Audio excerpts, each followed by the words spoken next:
आज की वीडियो में बात करने वाले हैं जनरल इलेक्शन 2024 की, जिसकी डेट बता दी गई है कब कब चुनाव होने वाले हैं। तो टोटल जो चुनाव है वो 7 फेज में होने वाले हैं, 7 फेज में होने वाले हैं। फर्स्ट फेज जो है 19 अप्रैल को होगा, सेकंड फेज 26 अप्रैल, तीसरा फेज आपका है 7 मई, उसके बाद चौथा फेज आपका 13 मई, पांचवा फेज 20 मई, छठा फेज आपका 25 मई और सातवां फेज जून 1। ठीक है, तो 7 फेज में ये चुनाव कंडक्ट कराए जाएंगे और जो काउंटिंग होने वाली है वो 4 जून को होगी। ठीक है, जो नतीजे आएंगे वो 4 जून को आएंगे। और बाकी 543 सीटों के लिए ये इलेक्शन है, ये आपको पता होना चाहिए। ठीक है, और 28 स्टेट्स हैं और 8 यूनियन टेरेटरी यानी कि केंद्र शासित प्रदेश हैं। तो इनके लिए यहाँ पर इलेक्शन होने वाले हैं लोकसभा के लिए। अब 7 चरण में, प्रत्येक चरण में कौन कौन से राज्य शामिल होने वाले हैं, कौन कौन सी यूनियन टेरेटरी शामिल होने वाले हैं, इसकी हम बात कर लेंगे। ठीक है, और चुनाव आयोग ने कौन से नियम लागू करे हैं इस टाइम पर चुनाव के समय, उसकी भी हम बात करने वाले हैं। ठीक है, तो वीडियो के एंड तक आपको बने रहना है। और जो 17वीं लोकसभा का कार्यकाल है वो 16 जून 2024 को पूरा हो रहा है। ठीक है ना, इसलिए केंद्रीय चुनाव आयोग ने के ऐलान के साथ ही क्या हो गया, 18वीं लोकसभा गठन की प्रक्रिया शुरू हो गई है। और चुनाव 7 चरणों में होंगे और सभी सीटों के लिए मतों की गिनती 4 जून को होगी, जो बता चुका हूँ मैं आपको। ठीक है, अब 7 चरण में होने वाले हैं। तो पहले चरण में टोटल 21 राज्य होंगे। ठीक है, और 102 सीटों के लिए चुनाव होने वाला है। ठीक है, तो 20 मार्च को क्या होगा, गजट नोटिफिकेशन जारी होगा। 19 अप्रैल को मतदान होने वाला है, वोट होंगे। ठीक है, और जो 21 राज्य वो इस प्रकार है: अरुणाचल प्रदेश, असम, बिहार, छत्तीसगढ़, मध्य प्रदेश, महाराष्ट्र, मणिपुर, मेघालय, मिजोरम, नागालैंड, राजस्थान, सिक्किम, तमिलनाडु, त्रिपुरा, उत्तर प्रदेश, उत्तराखंड, पश्चिम बंगाल, अंडमान निकोबार ये यूनियन टेरेटरी है, जम्मू कश्मीर यूनियन टेरेटरी है, लक्षद्वीप यूनियन टेरेटरी है, पुडुचेरी। कुल 102 सीटों पर क्या वोट डाले जाएंगे। तो पहले चरण में टोटल 21 राज्य रहने वाले हैं। 102 सीटों के चुनाव के लिए यहाँ पर 102 सीटों के लिए चुनाव होंगे। ठीक है ना, 19 अप्रैल को। ठीक है, तो मैप भी जारी किया, तो उसकी भी हम बात कर लेते हैं। तो यहाँ पर आप देख पा रहे हो फर्स्ट फेज में जब आपको ये वाला कलर दिख रहा है, तो जहाँ पर मैप के अंदर आपको जहाँ पर भी वाला कलर दिख रहा है, तो वहाँ पर क्या फर्स्ट फेज में चुनाव होने वाले हैं। ठीक है ना, 102 सीटों के लिए होने वाले हैं फर्स्ट फेज में, क्योंकि मैंने आपको वहाँ पर बताया। ठीक है, तो ऐसा आप देख सकते हो, ये मैप जारी किया गया है। तो आप देख सकते हो फेज 2 में जो आप एक ग्रीन कलर शो हो रहा है, तो यहाँ पर सेकंड फेज में चुनाव होने वाले हैं। ठीक है, तो आप समझ सकते हो। ठीक है ना, बाकी आगे हम बात करें दूसरे चरण की, तो उसमें 13 राज्यों के लिए 89 सीटों के लिए चुनाव होने वाला है। 28 मार्च को गजट का नोटिफिकेशन जारी होगा और 26 अप्रैल को मतदान होने वाले हैं सेकंड फेज के लिए, दूसरे चरण के लिए। इसमें 13 राज्य रहने वाले हैं: असम, बिहार, छत्तीसगढ़, कर्नाटक, केरल, मध्य प्रदेश, महाराष्ट्र, मणिपुर, राजस्थान, त्रिपुरा, उत्तर प्रदेश, पश्चिम बंगाल, जम्मू कश्मीर की कुल 89 सीटों पर मतदान होगा। ठीक है ना, तो यहाँ पर ये सेकंड चरण के राज्य हो जाएंगे। यहाँ पर टोटल 89 सीटों के लिए चुनाव होने वाला है। ठीक है ना, वही आगे हम बात करें तीसरे चरण की, तो 12 राज्यों की, इसमें 12 राज्य शामिल होने वाले हैं और 94 सीटों के लिए चुनाव होने वाला है।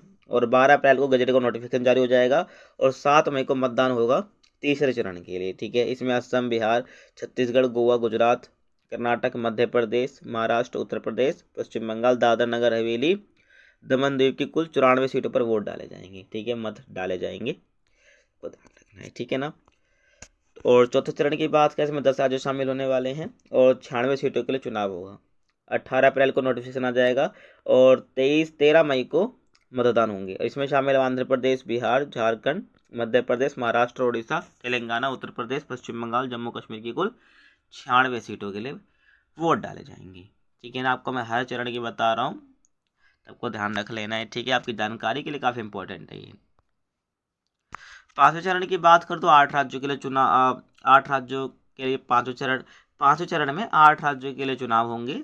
इसमें 49 सीटों के लिए वोट डाले जाएंगे। ठीक है ना, तो 26 अप्रैल को गजट का नोटिफिकेशन जारी होगा और 20 मई को मतदान होंगे, यानी वोट डाले जाएंगे। इसमें छत्तीसगढ़, झारखंड, महाराष्ट्र, उड़ीसा, उत्तर प्रदेश, पश्चिम बंगाल, जम्मू कश्मीर, लद्दाख की 49 सीटों पर मतदान होगा। ठीक है ना, लद्दाख के नहीं, मतलब लद्दाख सबको मिला करके इनकी 49 सीटों पर मतदान होगा। ठीक है, आगे समझ।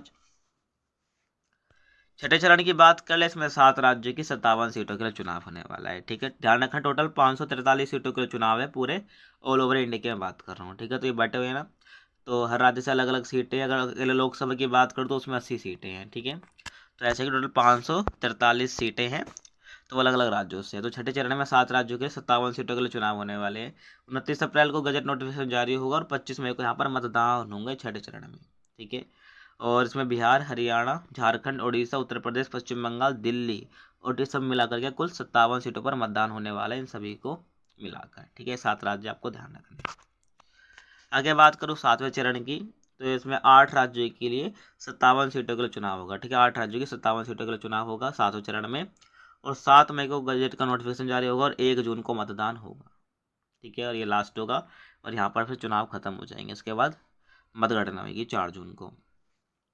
और इसमें 8 राज्य कोई है, बिहार, हिमाचल प्रदेश, झारखंड, उड़ीसा, पंजाब, उत्तर प्रदेश, पश्चिम बंगाल, चंडीगढ़। टोटल 57 सीटें इसमें शामिल है, ठीक है। 57 सीटों पर वोट डाले जाएंगे। आ गया समझ? तो ये सब बातें रहने वाली हैं, ठीक है, 7वें चरण तक। आगे हम बात करिए, आपको बता चुका हूँ 7 चरण में होने वाले हैं, कब कब होंगे पहले बता दिया है, ठीक है। और 4 जून को वोटों की गिनती होने वाली है। अब क्या है, जब लोकसभा के चुनाव होंगे तो 4 राज्यों में विधानसभा के चुनाव भी हैं, ठीक है। लेजिस्लेटिव असेंबली के भी चुनाव हैं। तो 4 राज्य कौन कौन से? उड़ीसा, अरुणाचल प्रदेश, सिक्किम, आंध्र प्रदेश। तो ये चुनाव रहने, इन 4 राज्यों में भी क्या रहेंगे? चुनाव रहेंगे। कौन से? विधानसभा के रहेंगे। तो उसमें क्या होगा, जो ईवीएम मशीन होगी वो एक लोकसभा के लिए सीट के लिए होगी और एक विधानसभा के लिए होगी उसी टाइम पर, ठीक है। तो 4 राज्य पढ़ सकते हो कब कब होने वाले हैं, ठीक है। मेनली जो लोकसभा के ऊपर मैंने वीडियो बनाई है, सोचा मैंने इसके ऊपर आपको बता देता हूँ, थोड़ी बहुत जानकारी आपके लिए इंपॉर्टेंट है। तो उड़ीसा, अरुणाचल प्रदेश, सिक्किम, आंध्र प्रदेश में भी क्या वोट डाले जाएंगे विधानसभा के लिए। लोकसभा वाले जब इन 4 राज्यों में जब चुनाव होंगे तो उसी टाइम पर विधानसभा के चुनाव में ध्यान रखना, लोकसभा के टाइम पर ही आपको बताना चाहिए। आगे मैं बात करूं, 3 राज्यों में 7 चरणों में चुनाव है, ठीक है। 3 राज्य कौन कौन से हैं? आपका उत्तर प्रदेश, बिहार, पश्चिम बंगाल, ठीक है ना। यहाँ पर सीटें ज़्यादा है। तो उत्तर प्रदेश में लोकसभा कैसी सीटें हैं? बिहार में 40 सीटें और पश्चिम बंगाल में 42 सीटें हैं, ठीक है। तो मैंने आपको देखा होगा, मैंने आपको 7 चरण में इनके नाम आपको जरूर देखने को मिले होंगे, ठीक है। तो 3 ऐसे राज्य हैं जिनका 7 चरणों में चुनाव होने वाला है, ठीक है। आगे हम बात करें वोटरों की संख्या की, तो कुल 96.8 करोड़ पंजीकृत वोटर यानी कि जो वोट डालेंगे, इनमें से 47.1 करोड़ महिलाएं हैं और 49.7 करोड़ पुरुष वोटर हैं, ठीक है। और इनमें जो 1.89 करोड़ क्या है, पहली बार वोटर जो फर्स्ट टाइम वोट डालने जा रहे हैं, ठीक है। और 19.74 करोड़ युवा वोटर्स यानी कि यूथ है, जिनकी उम्र 20 से 29 साल की है, ठीक है। कितने? 19.74 करोड़। और इसके अलावा 1 जनवरी 2024 को जिनकी उम्र 18 साल नहीं हुई थी, उनका भी नाम इसमें जोड़ा गया। और इसमें 13.4 लाख ऐसे आवेदन हैं, ठीक है, जिनकी जो एज है वो 1 जनवरी 2024 को 18 साल की होगी, ठीक है। तो उनको भी नाम जोड़ दिया गया इसमें। और जो 1 अप्रैल 2024 तक 18 साल के हो जाएंगे और वोट दे सकेंगे। आ गया समझ? आगे हम बात करें और इसमें 88.4 लाख दिव्यांग और 82 लाख 85 साल से अधिक की उम्र के हैं। 88.4 लाख तो दिव्यांग है और 82 लाख जो हैं 85 साल से अधिक की उम्र और 48,000 ट्रांसजेंडर है, ठीक है। तो 96.8 करोड़ जो पंजीकृत वोटर है उसमें ये सब का ऐसा डिवीजन हो रखा है, आपको पता होना चाहिए, ठीक है। और आगे हम बात कर लेते हैं, जो 85 साल से अधिक उम्र के लोग हैं उनको क्या है, घर से वोट करने की सुविधा दी जाएगी। तो उसके लिए क्या होगा, जो मतदान कर्मी उनके घर पर जाकर उनका वोट रिकॉर्ड करेंगे, ठीक है, पंजीकृत करने वाले हैं। अब जो चुनाव आयोग है उनके सामने 4 चुनौतियां हैं, ठीक है। वो कौन कौन से उसकी हम बात कर लेते हैं। चुनाव के समय जो होती है, इसको लेकर चुनाव आयोग भी क्या है कुछ सोल्यूशन भी जारी करता है। एक तरह से आप कह सकते हो वो आचार संहिता होती है, उसकी भी हम बात कर लेते हैं। तो वो पहला चुनौती मसल पावर, दूसरा मनी पावर, तीसरा मिस इन्फॉर्मेशन और चौथा आचार संहिता का उल्लंघन। तो देखते हैं कि करके इसको। तो मसल पावर में मतलब क्या होता है कि भाई ताकत का इस्तेमाल करना, हिंसा का इस्तेमाल नहीं होना चाहिए। तो ऐसा चुनाव आयोग कहता है कि हिंसा का इस्तेमाल नहीं होना चाहिए और इसके लिए ज़रूरी संख्या में वॉलेंटियर लगाए जाए। अगर अगर एक एक व्यक्ति की जगह कोई और वोट देने भी आए तो कार्रवाई होगी, ठीक है ना। सबको ध्यान रखना है कि भाई हिंसा का प्रयोग नहीं होना चाहिए, इसके लिए वॉलेंटियर लगाया जाए और एक व्यक्ति की जगह पर कोई और वोट डालने आए तो उसके ऊपर भी कार्रवाई हो, ठीक है। उसके बाद और जो हिंसा फैलाने की कोशिश करेगा उसके विरुद्ध क्या होगी, सख्त कार्रवाई होगी। उसके बाद मनी पावर, तो वोटरों को लुभाने के लिए होता है ना कि कुछ वोटरों को स्कीम दे देते हैं, कुछ भी चीज़ दे देते हैं जिससे कि वोट उनके अपने कब्जे में ले लेते हैं, ठीक है। तो ये नहीं चलेगा। तो वोटरों को लुभाने के लिए पैसों का इस्तेमाल ना हो। कुछ राज्यों में धन का इस्तेमाल की आशंका ज़्यादा है, जिसकी आयोग को जानकारी है, ठीक है ना। ऐसे वोटरों को लुभाने के लिए पैसों का इस्तेमाल ना हो, तो इसके बारे में ही बोला गया है। और अंतर्राष्ट्रीय सीमा और राज्यों की सीमा और अन्य स्तरों पर चौकसी बढ़ेगी। और डिजिटल वॉलेट से संदिग्ध ट्रांजैक्शन होने पर बैंक रिपोर्ट भेजेगा, ठीक है ना। कि डिजिटल वॉलेट से अगर कोई संदिग्ध ट्रांजैक्शन होती है उसके ऊपर बैंक को रिपोर्ट भेजनी है। और आयकर विभाग सभी एयरपोर्ट्स पर नजर रखेंगे। जो हवाई पट्टियाँ और हेलीपैड है वहाँ वो हेलीकॉप्टर के साथ आए सामान की भी जांच होगी। सबको ध्यान रखना है, ठीक है ना ये सब। और रेलवे स्टेशनों पर भी GRP RPF नज़र रखेगी, ठीक है। सबको ध्यान रखना है ये। उसके बाद मिस इन्फॉर्मेशन ये क्या है, तो वोटरों को प्रभावित करने के लिए किसी तरह की भ्रामक जानकारी फैलने से रोकना है। भ्रामक जानकारी वाले सोशल मीडिया पोस्टर के खिलाफ कार्रवाई की जाएगी अगर कोई ऐसा क्या मिथ या कोई मिस इन्फॉर्मेशन फैलाता है ऐसा सोशल मीडिया का पोस्ट। और सोशल मीडिया में किसी भी आलोचना